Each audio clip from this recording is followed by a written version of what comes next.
Nokia 6.1 Plus and the Motorola One Power are the two smartphones you can buy right now if your budget is around 16,000 rupees. But if you're not willing to spend that much, in this video I'm going to tell you 4 smartphones that you can buy for less. You're watching India Today Tech, I'm Rahul Sethi. Let's begin. So the first pick, and a phone that still holds solid, is the Asus Zenfone Max Pro M1. I mean, yeah, it's a solid phone and packs a big battery that lasts for around 1 to 1.5 days. But the phone also comes with other benefits, like it comes with a stock Android interface that's clean and easy to use. It comes with Snapdragon 636 under the hood with 3 GB of RAM and 32 GB of storage on this variant, which is quite ample and gives you a good overall performance. And the cameras on the phone are also quite decent.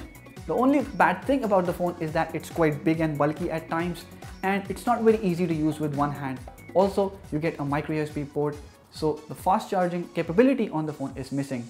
Although you don't get fast charging on the next one, you do get a Type-C USB port. I'm talking about the Nokia 5.1 Plus. And the other benefits of that is that it's a very small and lightweight phone, despite having a nearly same display. I mean, it has a 5.8-inch screen that is close to 6, yeah. But the fact of the matter is it has a notch display, and despite having a 720p resolution, it gives you good brightness levels and sharp color rendering. This one also comes with stock Android interface, but the difference is that it's under the Android One program. So you'll get Android P and Android Q as well, the next software upgrades as and when they arrive. Also, the Nokia 5.1 looks very classy, as good as the Nokia 6.1 Plus, with a glass back and curved 2.5D glass on the front as well. The only drawback we found on it is the cameras don't perform as good as other phones in this price segment. So you might want to take a look at the Realme 2 Pro. You will be spending about 3,000 rupees extra with that, but you get a bigger, brighter and a much higher resolution screen with water drop style notch. You get better cameras, both rear and front, and you also get a better chipset. Yeah, the Realme 2 Pro comes with Snapdragon 660 with 4 GB of RAM and 64 GB of storage on this base variant that comes at 14,000 rupees.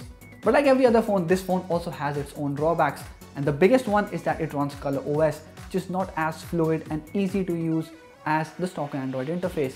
In fact, there are a lot of things that it needs to improve, like the animations are slow, you cannot swipe to remove notifications, and the look and feel of all of it is very similar to that of the iOS. If you don't like stock interface and you also don't like the Color OS, you might want to take a look at Xiaomi's MIUI. The Redmi Note 5 Pro is the next phone on our list that runs the MIUI 10 and is a very good overall package. I mean, it gets you good cameras, it gets you good display as well, and the overall look and feel of the device is also quite good. Although it doesn't have a notch display, you get a thin bezel design, but you do get a 4000 mAh battery on that form factor, which is not very heavy. You also get good performance on the phone, and in fact, the front camera, the selfie camera on the phone has a 20 megapixel resolution, which takes amazing selfies. But if you're in love with the water drop style notch, the Realme 2 Pro is the phone to buy. So these were the smartphones you can pick under 15,000 rupees. Do let us know which phone you're planning to buy in the comment section below. Also, if you've liked this video, hit the thumbs up button and share it with your friends. Subscribe to our channel to get latest videos on technology, smartphones and other gadgets like this. Thank you for watching.